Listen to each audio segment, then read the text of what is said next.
neighbors. I am Mindy and I'm living intentionally.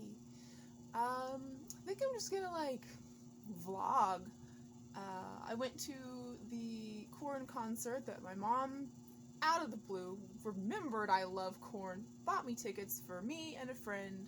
The friend I invited, I have gotten to know just through text and on the phone, and just love him. Love who he is, his personality, love him. Since spending time with him actually in person, now there's a component of lust, and it's not just a spiritual longing, it's a physical longing. And so I've been addressing that. And the kind of weird thing about this is that my mom is really pro sex outside of marriage, have fun, she thinks I should be indulging in that lust and giving into what I view absolutely as a demon, as a demonic entity and presence. And I'm not wearing pants, that's right, I opened a jar of sauerkraut and spilled the kraut all over me, and I had to wash my shorts. And so I was at the concert, and I was struggling to feel present. First of all, I absolutely had to take Delta 8 cannabis medicine in order to deal with my pain. And I took that around 2 p.m. and the concert it's about 7 o'clock when I'm talking about this. So I think that I very much believe that cannabis does cause dissociation, and that's why people like it. I'm already a spiritually kind of live up here, anyway, so I was wildly dissociated, and I was touching my friend near constantly, just trying to feel not like a ghost. And I think that lust came to factor into that, as a maybe, okay, God offers you a tool and Satan offers you a tool. Both of the tools work, right? But one of them serves you, and the other one doesn't serve you. So, and I only just realized this today, and we're talking 7 days ago was the concert. Gosh, that's wild. It feels like it was a lot sooner than 7 days ago. But, okay, so, yeah, I was dissociated, and nope, lost my train of thought. Shoot. Tools. Hang on, let me pause and collect myself. Okay, so here's this guy that I love. We have just all this stuff in common, up to and including an immense darkness and a hard walk of life. I think that he really is just as much a sociopath and psycho as I fight not to be, or was in the past. And that's really appealing to me, because that I think that darkness really frightens people away, and it is just part of me. I'm going to say things that are whoa, that was dark, it's gonna happen. So yeah, but I haven't spent hardly any time with him. He spent the night once, and it was very, very briefly that he was even awake. Like, we put a movie on, and he fell asleep before the movie was over, and that's, like, all the hangout was. It's not all it was supposed to be, but we made big plans together, and then this, like, twist of fate, like, tried to, like, keep the plans from happening at all, but, like, no, he came over after he got back from the hospital, and it was good. But, like, I don't even know what this guy looks like, you know? Like, his face looks like a stranger to me still, and yet I was laying in bed, he was, like, spooning me, not touching me anywhere inappropriately whatsoever, but, like, lust, I felt like I was on fire, just like, whoa, and I couldn't pay attention to the movie at all. Like, I have no idea what happened in that part of Shutter Island, like, just gone. And at the time, like, I think that he picked up on that or whatever. Like, he made a move to kiss me. I was like, no, I can't kiss you, and it was fine. But, like, that's the only interaction that we've had besides this concert. So it's, like, really weird that I'm sitting here feeling so just out of my body, and I want to feel connected, and I want to feel, like, human and like a person, and here's this person, it's like a stranger's face, and yet I'm just like, I just want to put his earring in my mouth, mount him, sink my teeth into his neck, and stick my tongue down his throat. And I'm just, like, beating back this demon of lust while I'm dealing with that. And I think that I figured that out now, that lust, giving into lust and engaging in carnal sins, carnal desires, like engaging the physical body in that way, like that is a way to, like, cure the uncomfortableness of feeling dissociated. But I'm questioning, is that in fact the way to cure dissociation? Or is it very much serving Satan for you to be engaging sexually with someone while you are dissociated? So I didn't give in to any of that. To consciously to, like, push it even further, I decided after the concert. Oh, okay. So I didn't give in to that. But I told him, I instead of saying I want to jump your bones right now, I told him that I was, you know, like, I didn't feel connected to anything. I didn't feel like I was in the right frame of mind to be having the experience. And he was like, oh, we'll just go. But then he told me this story about how he during a big storm, he saw a tree just plucked out of the ground by the wind, and it looked like a giant lollipop. And this experience was made, like, even more real to him, I think, when he decided to jump in the hole left by the root system, and it was over his head. And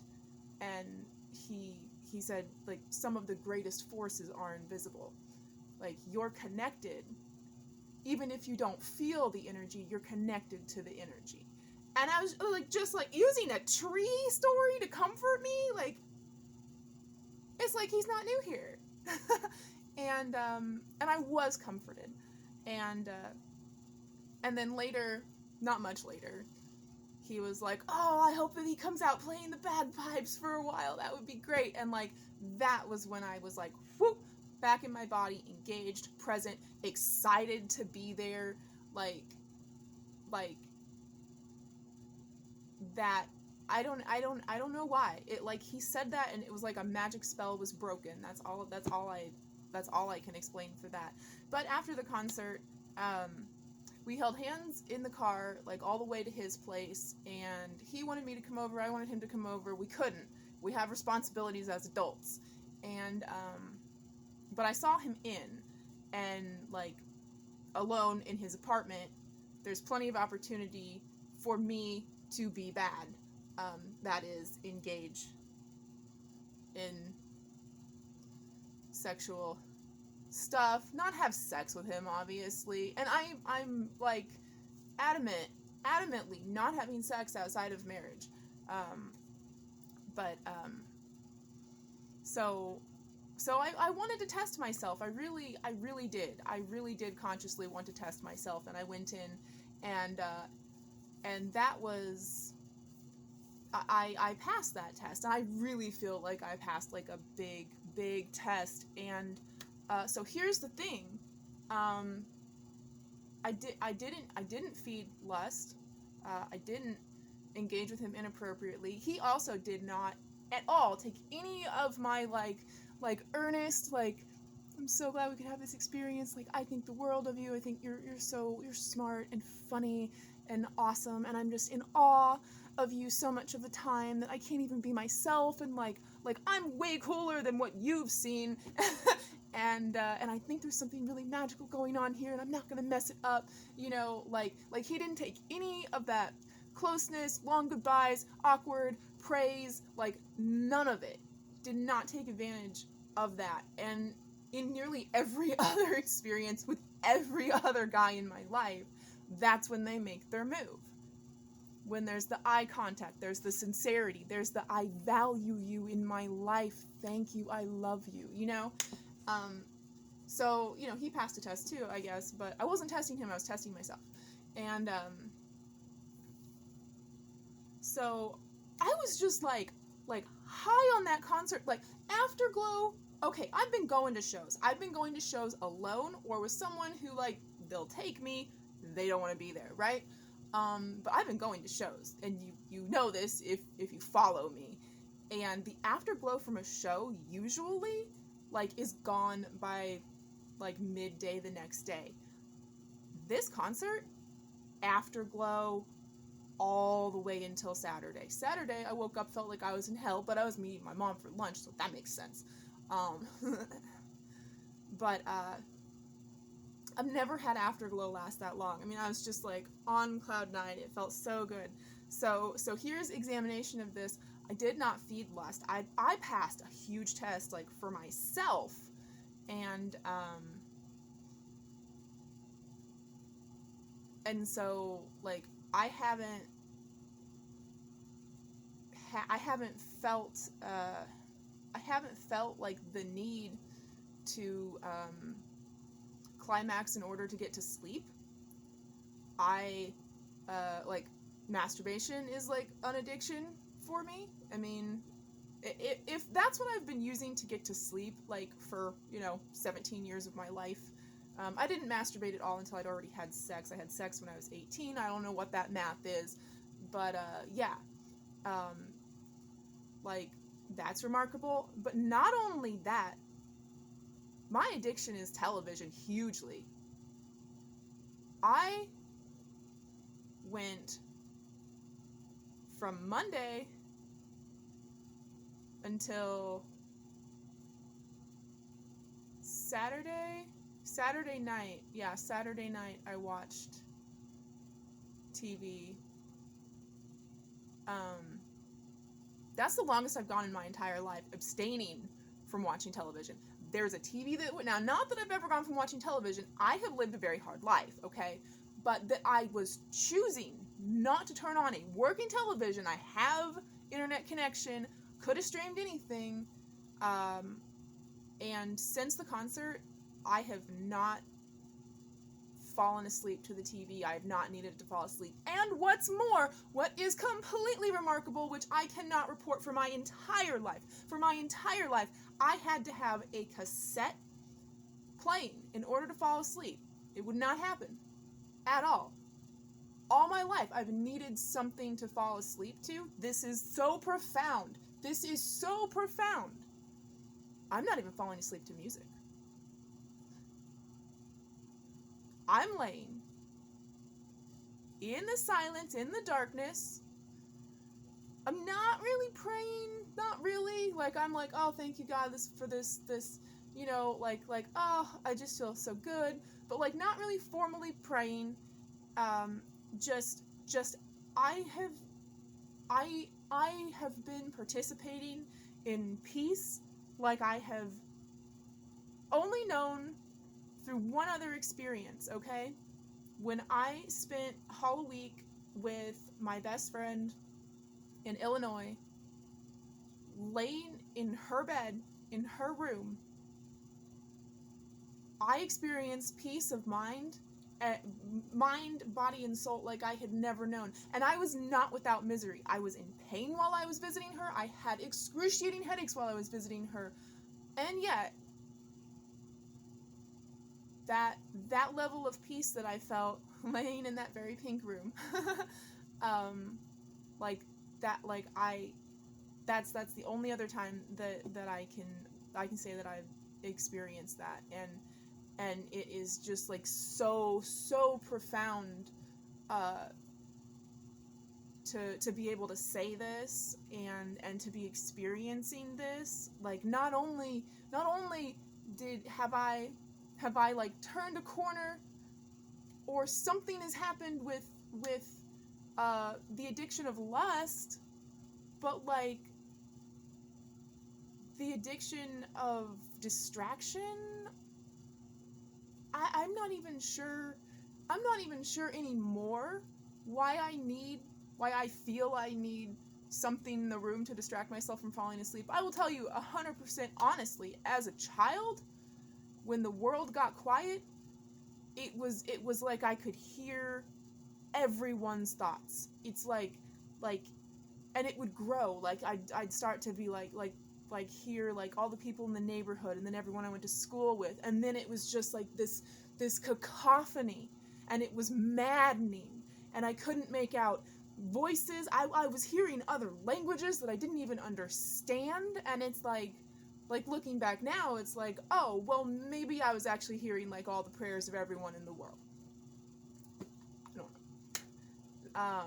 But I mean, actually, like there is a very media thing that I can point to. There's an episode of Buffy the Vampire Slayer where she gets the demons aspect, and she starts to hear the thoughts of other people, and it just grows and grows until she hears all the thoughts of all the people. Yeah, so that was why I needed it, because I had I didn't have the ability to block out the voices, and the voices would keep me up all night. I mean, just trying to pick out one of them, and then not even to like speak of like the entities, like the things that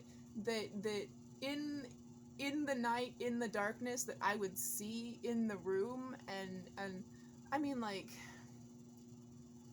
ghostly apparitions that like don't want anything to do with me, but also things that very much want something to do with me, and like stuff that's like hungry for me, things that are just interested in talking with me. You know, there's always like this phenomena of something from another dimension is so excited that me from this human dimension can see it. It wants to come right over and say hi. You know, it's not necessarily malevolent, malicious, or evil, but like the things that I have seen with my perceptive abilities, like they're just like wildly not human, and they would elicit a fear response in anyone. Like if you actually saw what an angel looked like, you would not welcome angels. Like they're scary looking, like they look like monsters. But yeah, so like there was a reason that I needed media distracting me in order to fall asleep. There's not now. Now I don't hear jack. Like I'm so like, after all the medications they put me on, like whatever part of my brain or genealogy, like they have successfully shut it down. I don't hear nothing now. Nothing, no voices are keeping me awake. It's just like my own thoughts. Like, you know, like I would just lay awake and think like, oh, that one really awfully mean thing that I said to someone like 10 years ago. Like, I feel so bad about that. You know, like anxiety stuff where it's like, oh man, I should have said this, and I think other people, they experience this phenomena of like your brain just like start like shoving like regrets at you, like because they're embarrassed about things. I don't embarrass easily, okay? Like really hardly, not at all.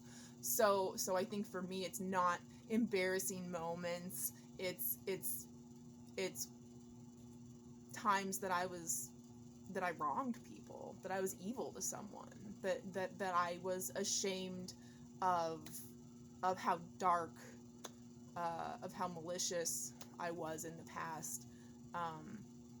Because it's that for me. Like, it's not stuff that, like, oh, I'm so embarrassed about that. It's like, oh man, I was so evil, I feel bad about that. And like, I may not have been like actively like praying this week, but like prayer is something I engage in now. Like actually praying at night. And and again, I didn't do this at all this week after the concert, okay? But like I've a couple of times fallen asleep just listening to music, because I'll be praying, and I just all that I do is just like I just go through everyone that I know, everyone I love. Like, I just like everybody in my orbit. I just cover all my bases, and I'm God bless them, God bless them, God bless them, God bless them, and just like counting sheep that I'm lulled to sleep. Count bodies like sheep to the rhythm of the war drum. Pay no mind to the rabble, pay no mind to the rabble. So yeah, this, like, something is happening with me. Like, I feel even more like it is by design that this friend of mine who I went to a concert with is in my life, and it is part of my faith journey. I hope the journey with him is not over, but I think that demons actively grip him. I think that he feeds demons, like addiction, like maybe all of them. I don't know. He certainly doesn't check any of my boxes, like, that I would have for a suitable life partner for myself or husband, except that he has faith and wants to get married in a church. There's something to kill on my windowsill, BRB. Killed it! I killed it! Or blanket or some... I mean, you can't really see anything, but, you know, I actively... Is there another one over there? There is another thing over there. It was the thing that must not be named, so we'll see how I deal with that. That's weird. I'll put some fresh diatomaceous earth at my window. I think it's all blown away because I open it to enjoy the rainy weather. Yeah, but what was I saying? He doesn't check any of the boxes. Yeah. But I think that whatever darkness he has, like, there's light in him too, and it seems like maybe other people aren't seeing this light in him, and so maybe my role is just to witness his light, and by witnessing it, it will grow. And however short our time on the path here is, like, I will have been beneficial to his faith journey as much as he has been to mine, because it really has been amazing, like, to be talking on the phone with someone and to have them be like, well, yeah, this is in the Bible, like talking to me about Bible passages and their faith and miracles that he's experienced. So it's just like really, it's really wild. It's really wild. I have not been in a relationship where I was on the same page with someone spiritually. People get on my page. People like what I'm selling. So, but and I'm realizing now that's not the same. Like, that I share my perspective of reality, and they're like, oh yeah, that makes sense, I'm on board with that. Like, that's not the same as somebody coming to the table already with faith. And I say faith now, but like that, and I would have been resistant to even like using the vernacular of Christianity because I was so soured on the idea of religion. And like I said, like I'm not a Christian. I subscribe to Christ consciousness, not to Christianity, and that's the difference. But I've 100% always believed that there is a design here. There is a reason for everything that happens. Nothing is coincidence, and the where I jump off from other things is that I go like, well, I know I'm God. Like, I know it. Like 100%. There's like no shadow of doubt. It's something I cannot help knowing. I have so many experiences of just being able to access reality outside of time and space. Like, that's how God sees time, I'm learning. Like I know I'm God. And all of you are also. Like, it doesn't make me special. The only thing special is that I remember, I know it. And actually that's presented me with like a very interesting challenge. I needed the Jesus archetype. I needed Christ consciousness in order to create a separation from the mirror. Because like, as someone who knows that they are the architect of creation, like, I create myself, I create my life, I do this with my intentions, with my thoughts, with my words, and with my actions. And I think there are other philosophies that support that. But you know, like, also, like, I just like know stuff. And the other day I was feeling like, I wasn't feeling the storm. There was the storm, and I was feeling like wicked, you know, like, it was just like wasn't feeling good and cleansed from the storm. And it, like, that's unusual. That's quite unusual. And my friend that I went to the concert with, like he doesn't like storms, and it's like, am I like tuning into him and getting that or whatever? And I was just, you know, like,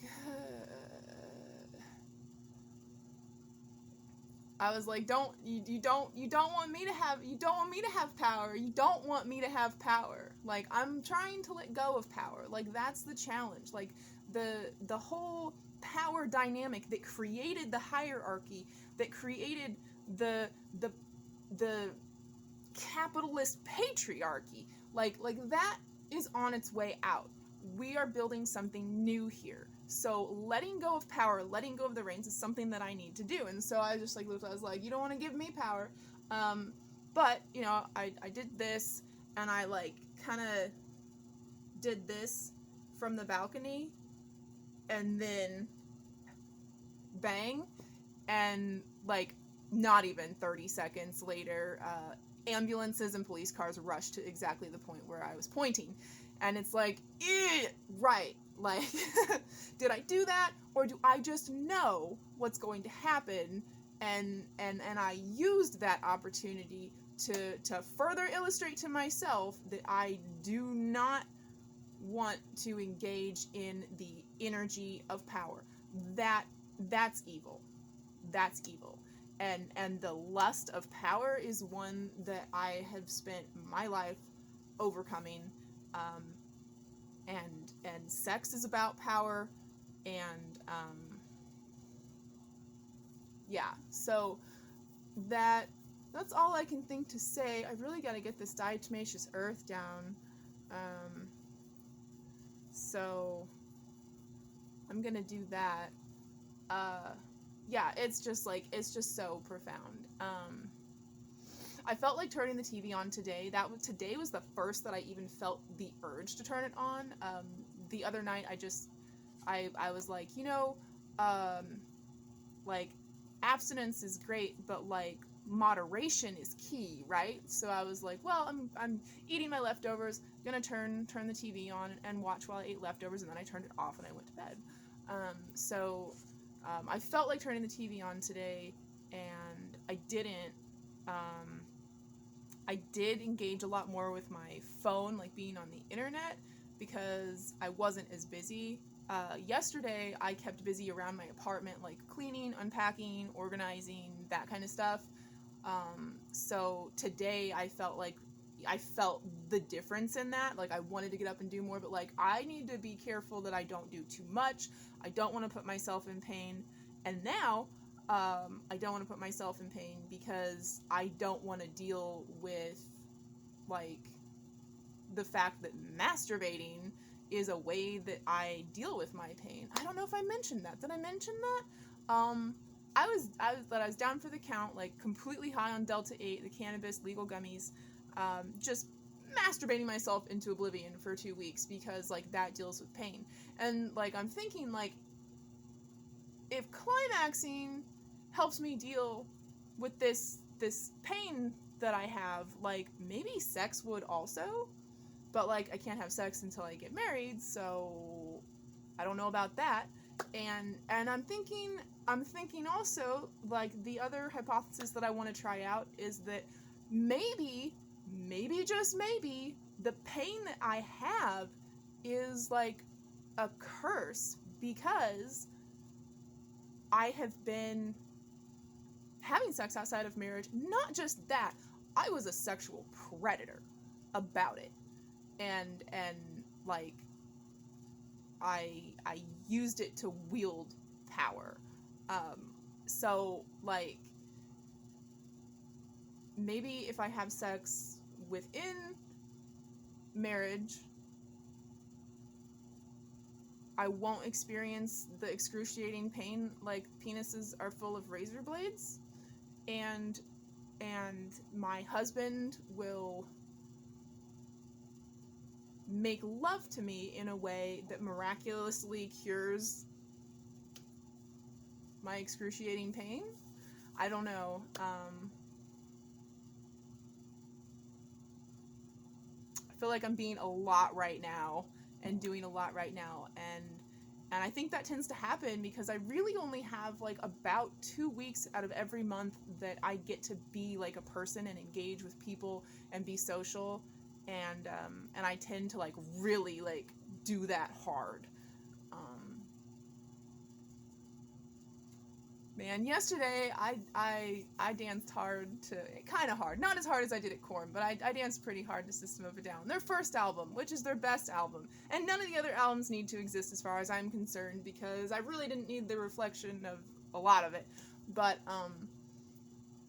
yeah, like, dude, I just feel like so good. I just feel so good.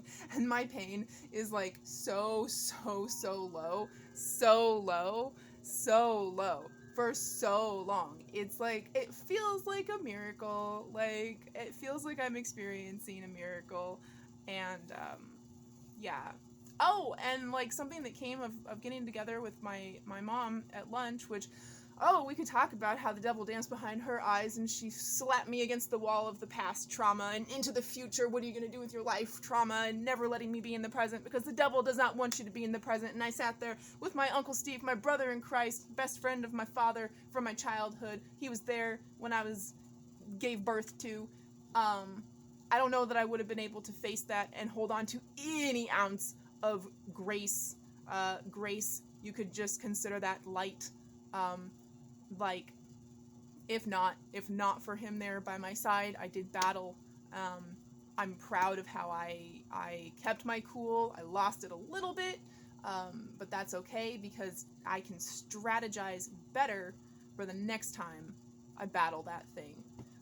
Yeah, so I'm getting used to this framework of like, my mom is not evil, my mom is vulnerable to being manipulated by evil. So yeah, but the good thing that came out of that is she's got she's getting like a housekeeper for me, and I'm gonna have some help with housework, and I was really resistant to that actually, and I couldn't figure it out why. But I think how I found to like accept it is that I have so much that I have so much creative motivation, arts and crafts and stuff, you know, like that. I don't need chores to keep from having idle playground devil hands, you know. I will have more opportunity to create art and and and be creative in a way that feeds my soul. So for that I am thankful, and I really do like the lady also. Like, she's just somebody that we met by happenstance, because there's like an electric blue PT Cruiser that I was interested in, because I always wanted to have a PT Cruiser. Like, if I couldn't have a hearse, I wanted to have a PT Cruiser. Well, I do have a hearse, but it's like falling apart in the parking lot, and it's like $2,000 of work that it needs because it sat for like 2 years. And yeah, it was just something that I felt certain that I was divinely guided to pursue that. But I think that like I was not divinely guided to purchase a PT Cruiser. It was about this person who I'm going to be allowing help for me as a disabled person. And so that'll be like really good, and everything is just really, really good, and Grim is so good. My feet are falling asleep. Ah! Grim is really good, aren't you, baby? Yeah. And all my other relationships are really good also. I have such amazing friends. He's not really active on Instagram, so I like don't know. But Travis Hughes on Facebook does like awesome art, and he's currently into making like Chiefs arrows. Like, he cuts out Chiefs arrows out of wood and paints them, and like, go Chiefs. Chiefs did good yesterday, didn't they? I didn't go to the Chiefs party downstairs. I just like cleaned my house and stuff. I thought about it though, but I didn't need the temptation of snack. Oh, other thing, there's been bread in my kitchen for like a week maybe, because I keep getting bread for other people and they don't come, or you know, like whatever. There's been bread, and I look at that bread and I feel that that addiction temptation, you know, and I'm actually able to connect to the consequences of giving in to that temptation, that's new. Like, that I would look at bread and be like, yeah, but like, I don't want to lay in bed with that headache and my hair falling out and the bloating, like usually I would just like become blinded by my addictive lust for gluten products. So that's remarkable and profound too, and I think that like this speaks to the healing and the ease of life that you can experience when you do completely let go of the reins and give it up to creation, source, the universe, or God, whatever you want to call it. You don't know what's best, and that's, you know, one of the reasons that I don't participate in manipulative practices like Wicca and pagan. Like I don't need to control things in order to not be fearful. I just need to choose not to be fearful, and you can choose faith instead of fear. You can choose love instead of fear. I frame it like love and fear, as you well know. And yeah, so thank you for watching. I hope you're doing good. Are you experiencing like does it feel like there's been a shift like further away from negative energies, from lower vibrations or hell dimensions? Because it really feels like we are like the elevator went up in like a big way, and I'm loving it. So what's good, y'all? What's good?